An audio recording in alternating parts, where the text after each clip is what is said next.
Buenas noches, queridos hermanos de Espacio Varón. Ya pasó el aniversario, ya hemos celebrado, ya nos hemos gozado, disfrutado de los mensajes de la palabra de Dios, de la alabanza, de compartir.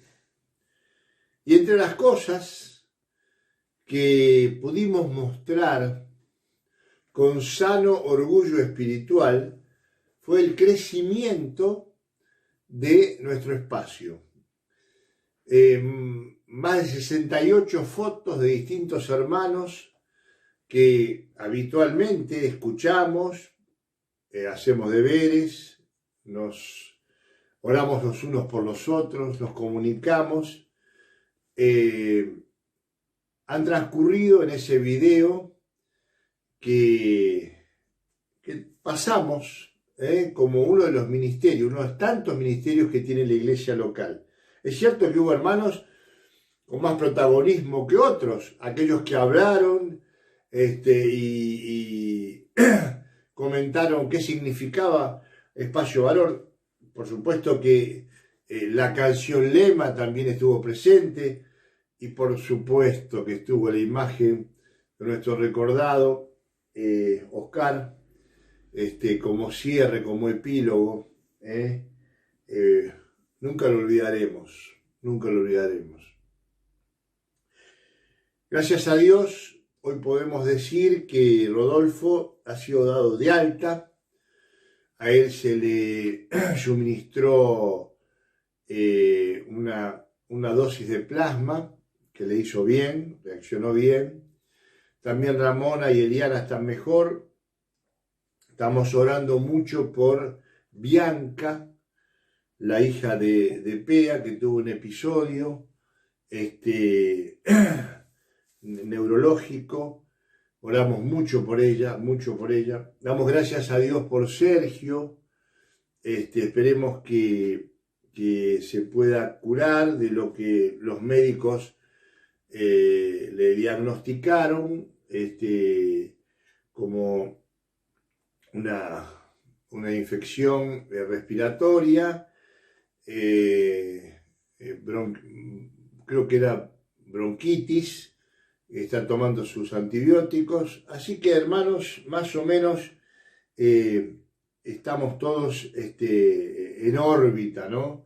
Padeciendo esta pandemia, por cierto. Y llegamos a el segundo libro o carta de Juan. Quiero anticiparme al decirles que es el libro más pequeño de la Biblia. Más pequeño de la Biblia.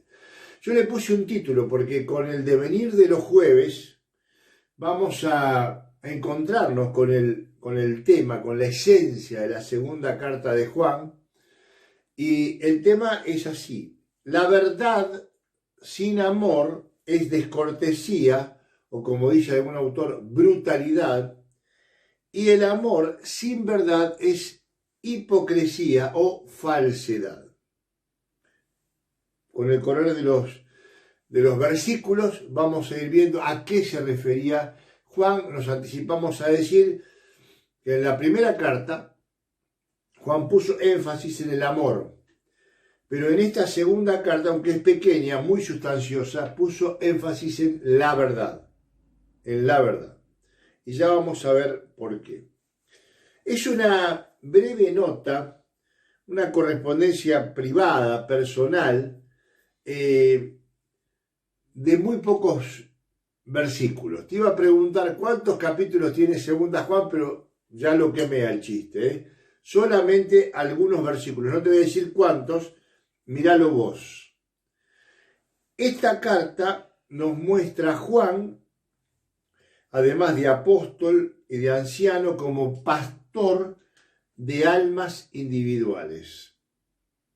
Él muestra un interés de que esta carta sea leída por una mujer muy importante y por su familia, para advertirle de algunas cosas, para preservarla de algunas cosas, para precaverla, ¿sí?, de algunas cosas. Me parece que es necesario dado que en el último tiempo hubo muchas personas nuevas que han ingresado a Espacio Varón, hacer un raconto, un breve resumen de algunos temas que hemos desarrollado y tratado cuando hablamos de la primera carta. Recién dijimos que además de apóstol y de anciano, Juan se presentaba en esta segunda carta como pastor, y quiero detenerme en estas tres virtudes, tres dones, estas tres capacidades, estos tres ministerios, roles de Juan a lo largo de la historia. Claro, fue el más viejo, el más anciano de los apóstoles, el último en morir, y por lo que dicen los historiadores, de muerte natural, allí en Éfeso, después de haber pasado por la isla de Patmos, donde fue confinado, ¿sí? Algo de eso vamos a decir en el día de hoy.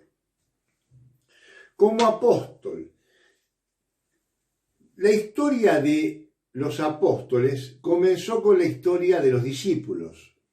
Primero fueron discípulos de Jesús, porque fueron llamados. Miren lo que dice Marcos capítulo 1, versículos 19 y 20. No es ni más ni menos que el llamado. Dice el 16, andando Jesús junto al mar de Galilea, vio a Simón y Andrés, y pasando, versículo 19, de allí un poco más adelante, vio también a Jacobo, hijo de Zebedeo, y a Juan su hermano, también hijo de Zebedeo, en ellos en la barca que remendaban las redes.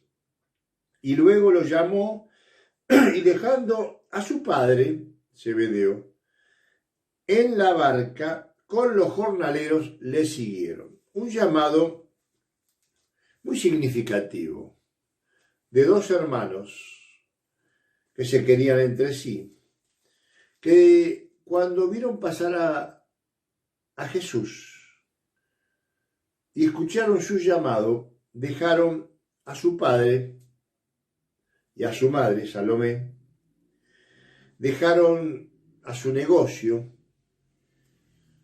la pesca, dejaron a sus inversiones, ¿sí? Su capital, la barca, dejaron a sus compañeros, ¿sí? Aquellos jornaleros que trabajaban con ellos, dejaron las redes, sus elementos de trabajo, dejaron la comodidad, ¿sí? De un ambiente familiar, próspero, lo dejaron todo y fueron tras el Señor Jesús. Juan estuvo 3 años con Jesús formando parte de aquel grupo íntimo. Pedro, Jacobo y Juan eran el grupo reducido íntimo del Señor, el de mayor confianza. ¿Qué experimentó Juan en esos 3 años que estuvo al lado de Jesús? Bueno, primero, un proceso de santificación. Ya vamos a ver en qué consistió. Porque conoció el mensaje del Evangelio. Pero lo que más impactó a Juan es la persona del Señor Jesús. Miren lo que dice allí justamente él mismo de su experiencia personal en Juan 1:14. Y aquel verbo, esa palabra que se escuchó en la creación, ¿sí? en la eternidad, en el principio, fue hecho carne, nació de la Virgen María y habitó entre nosotros y vimos su gloria. Ahí Juan es como que se incluye, vi su gloria, dice gloria del unigénito del Padre. La palabra como está mal traducida, o sea que se tiene que leer gloria del unigénito del Padre, lleno de gracia y de verdad. Qué maravilloso, ¿no? Juan fue impactado por el Señor Jesús, por sus palabras, por sus principios, por su forma de ser, por la demostración de su poder, por su corazón, por su entrega, por su generosidad, pero también por su gloria. Dice, vi su gloria.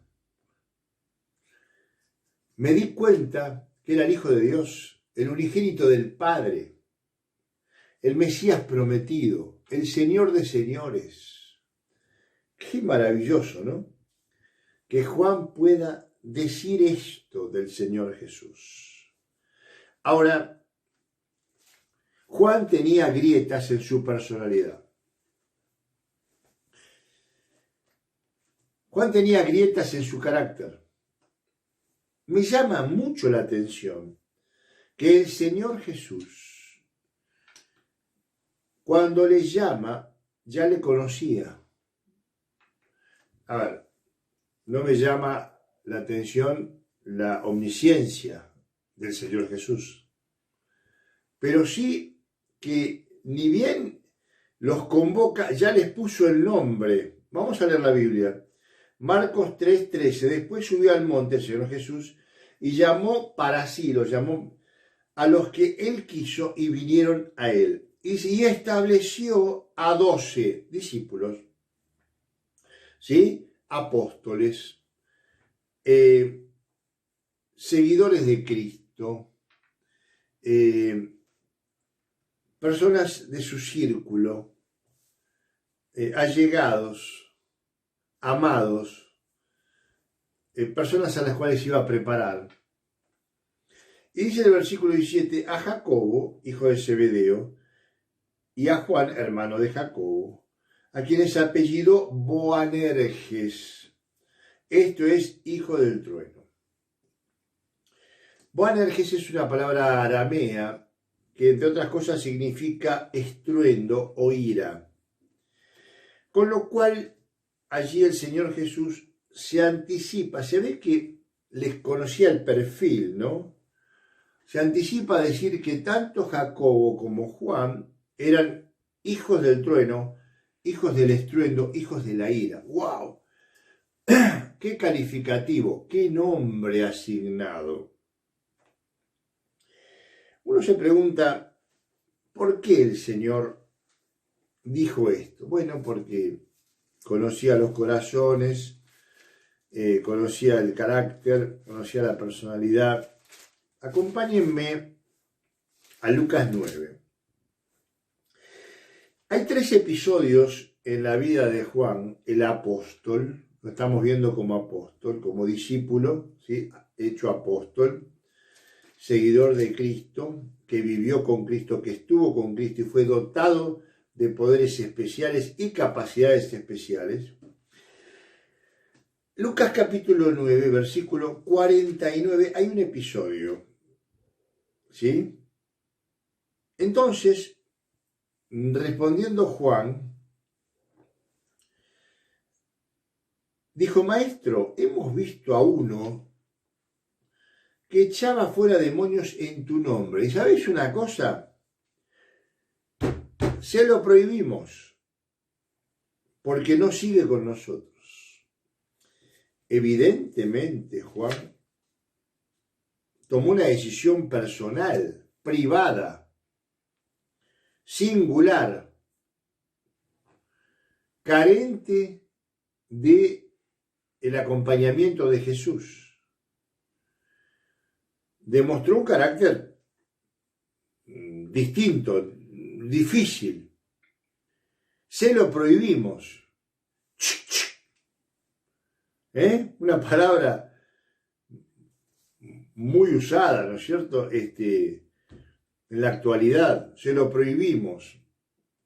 Jesús le dijo, ¿qué hace Juan discriminando? Segregando. ¿Sí?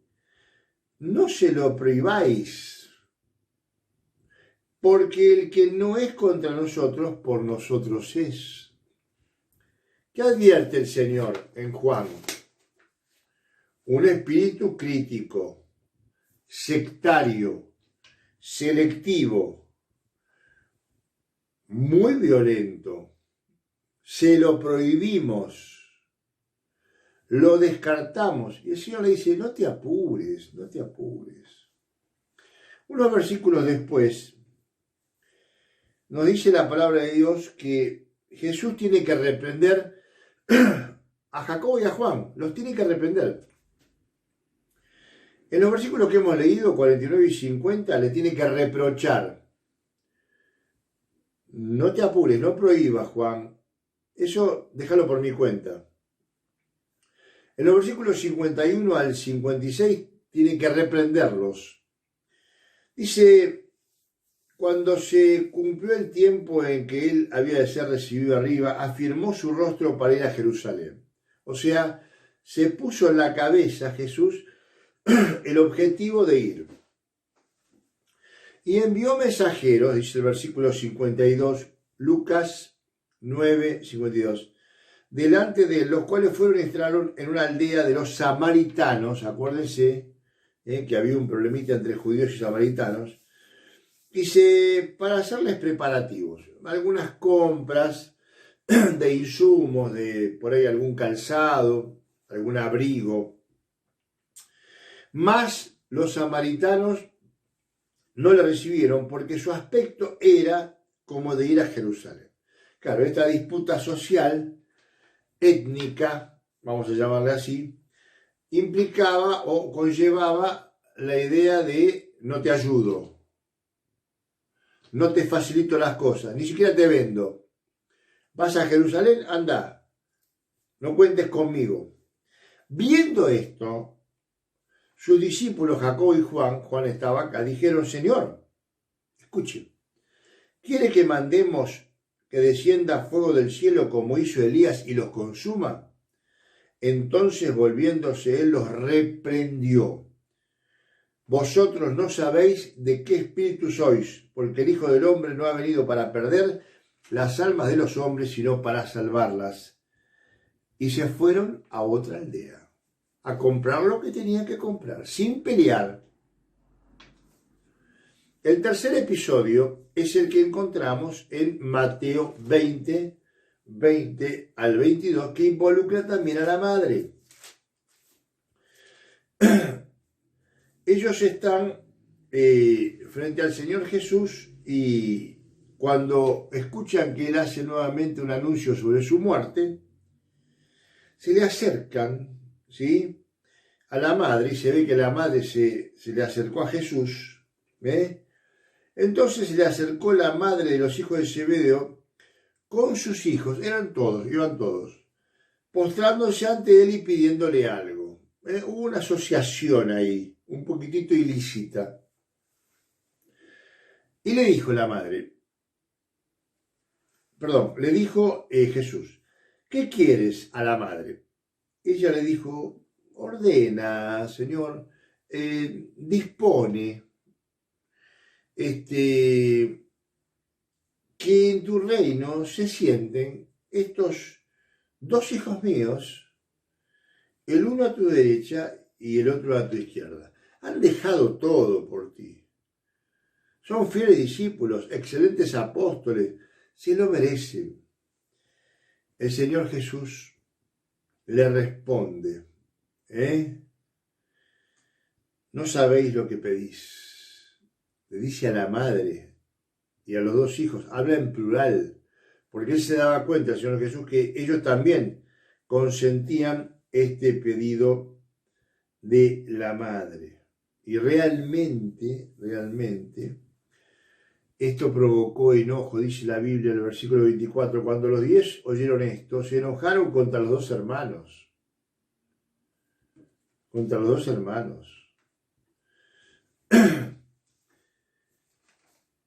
El Señor Jesús le puso a los dos hijos del trueno, es que eran belicosos, eran un poquitito conflictivos. Pero quiero decirte algo, para redondear la idea. Jesús no dejó a su discípulo amado en este estado fallido. Cristo trabajó su carácter. Ese corazón ambicioso, egoísta, impaciente y desequilibrado fue transformado por aquel cuya sangre fue derramada en la cruz ante los propios ojos de Juan. Si uno lee la historia de Juan y lee el llamado y lee lo que dice Jesús y lee estos versículos que hemos leído, Juan era el candidato menos probable para ser llamado el apóstol del amor. Ahora es increíble cómo Dios obra en las vidas de hijo del trueno al apóstol del amor. Pero realmente, cuando uno lee a Juan llamando a sus destinatarios hijitos, hablando del amor, hablando amorosamente, instando al amor, se da cuenta que es maravilloso cómo redireccionó su vida y su forma de relacionarse. Mirá lo que dice en el versículo 1 de esta segunda carta que escribe. Versículo 1. A quienes yo amo en la verdad.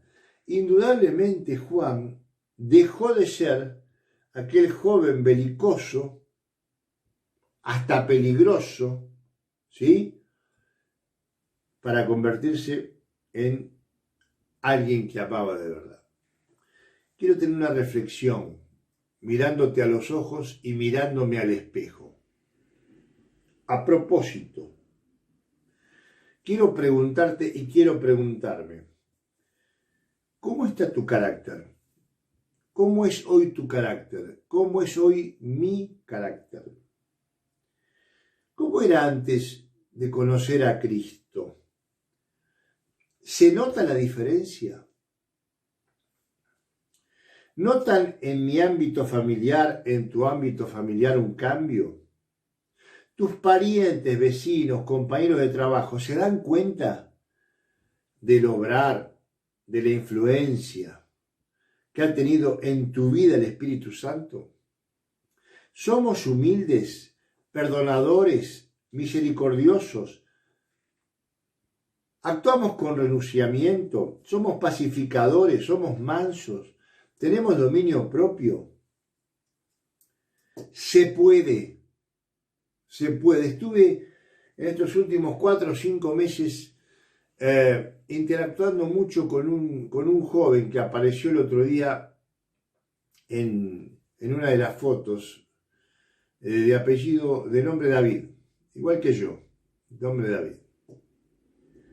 Y les puedo asegurar que una de las cosas que más me costó, quizás no lo logré, es tratar de incidir en su carácter. Me imagino el esfuerzo que habrá hecho tu mamá y tu papá, tus maestros de escuela dominical, de campamentos, para modelar tu carácter y mi carácter. Éramos bravos.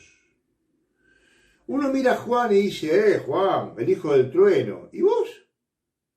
¿Y yo qué éramos? ¿Qué éramos? Ruego a Dios que no seamos reaccionarios, jamás violentos, hoscos, ni con mi señora, ni con mis hijos, ni con mis parientes, ni aun cuando juego al fútbol, ni en la empresa, ni como patrón, ni como empleado, ni en la calle, ni manejando. Señor, quiero vivir el proceso de santificación y de transformación de mi carácter como lo vivió Juan. Yo también era el hijo del trueno, el hijo del estruendo, el hijo de la ira. Se me salía la cadena, se me aflojaba el bozal. Señor, te ruego en el nombre de Jesucristo que modeles mi carácter, que me ayudes, que intervenga plenamente el Espíritu Santo para hacerme un hombre manso, de palabras suaves, no hirientes, ni irónicas. En segundo lugar, esta segunda carta nos muestra a Juan como anciano. Sé que no voy a poder avanzar mucho, pero quiero que sea medular esto que vamos a decir. Él se presenta como anciano usando esta palabra en un doble sentido. Primero porque se refería a su edad. Ya había entrado en años, más de 90 años vivió Juan. Pero también porque tenía un rol, una posición, ¿en dónde? En la iglesia de Éfeso. Se cree, y dicen los historiadores, que llevó a María, la madre de Jesús, con él a la iglesia de Éfeso.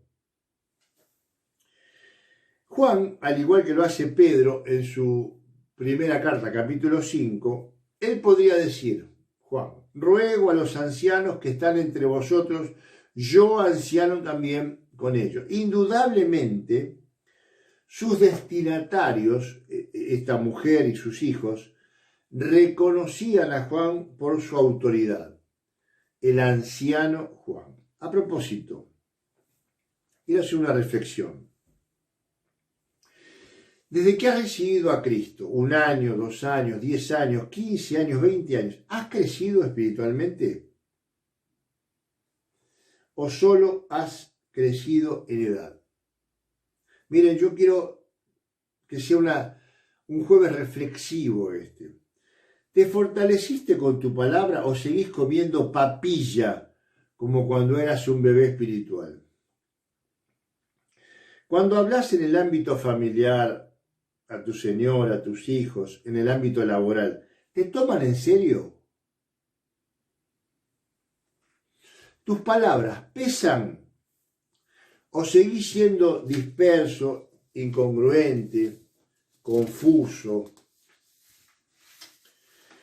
¿Se nota que has madurado, que has crecido espiritualmente en las decisiones diarias?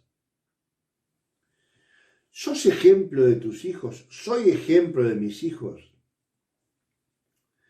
¿Tomás la iniciativa de ser el sacerdote del hogar? ¿Tenés autoridad? ¿Ejercés autoridad? ¿Los demás, como a Juan, te reconocen tu autoridad? Miren, esto de la autoridad se construye a través de los años y se pierde en un momento. Un error, un desliz, no estar firme, una caída, hace que perdamos autoridad. Ya no nos mira igual nuestra esposa. Ya no nos considera igual nuestros hijos. Ya no nos mira igual nuestra suegra, nuestra madre. Hemos cometido errores. Yo te invito en el nombre del Señor a que ores cada día. Señor, hazme más maduro, más adulto espiritualmente. Quiero dejar de ser un chiquilín. Quiero dejar de vivir la adolescencia espiritual. ¿Hasta cuándo? ¿Cuánto más falta para madurar, para ser un hombre irreprensible, íntegro, con autoridad, que mi palabra pese, no ser un neófito, desconocedor de la Biblia? Señor, ayúdame a crecer, a madurar. En tercer lugar, no solamente es presentado como apóstol, como anciano, sino también como pastor. Claro, yo siempre digo, ¿no? Se ocupaba de las 100.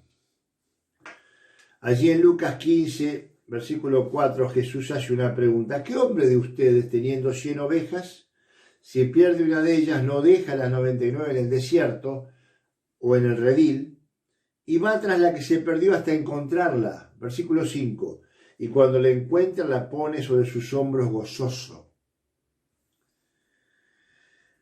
En el versículo 12 de esta carta, segunda carta de Juan, Juan dice: tengo muchas cosas que escribirles, pero espero ir a vosotros y hablar cara a cara para que vuestro gozo sea cumplido. cumplido. Indudablemente, el anciano Juan se ocupaba de pastorear a miembros de la iglesia local, Éfeso, pero cuentan los historiadores que cuando él fue confinado a la isla de Patmos,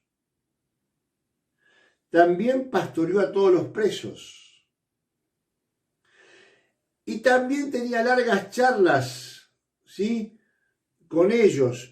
Y también se ocupaba de esta mujer y de su familia, a la cual le tenía que hacer una advertencia.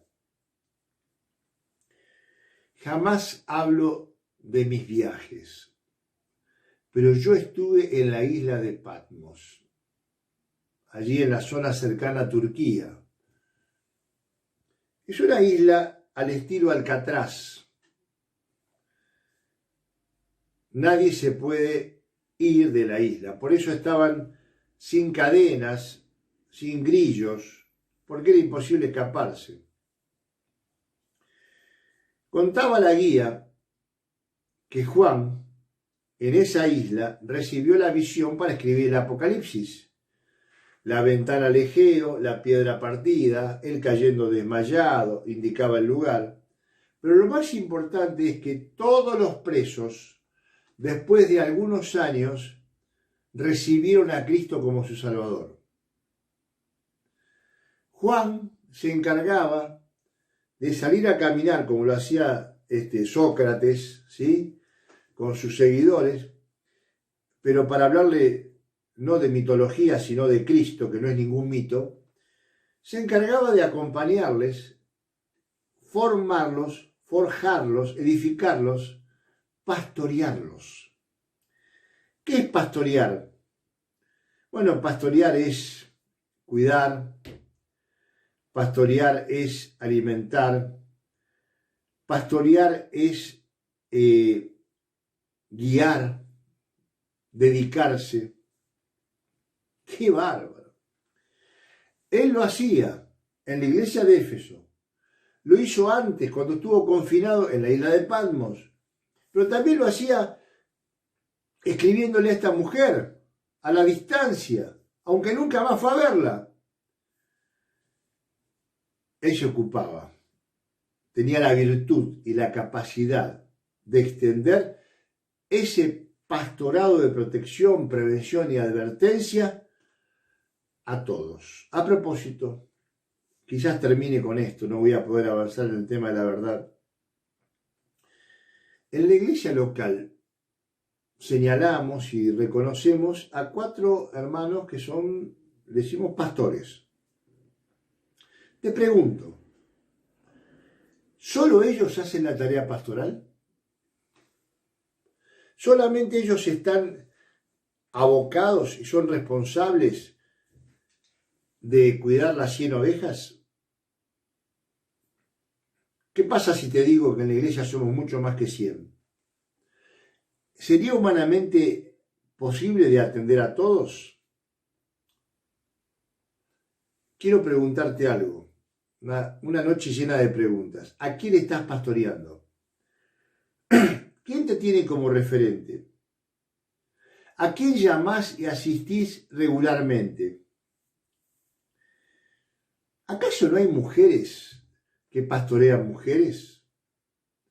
¿Adultos que pastorean adultos? ¿Jóvenes que pastorean a jóvenes y adolescentes?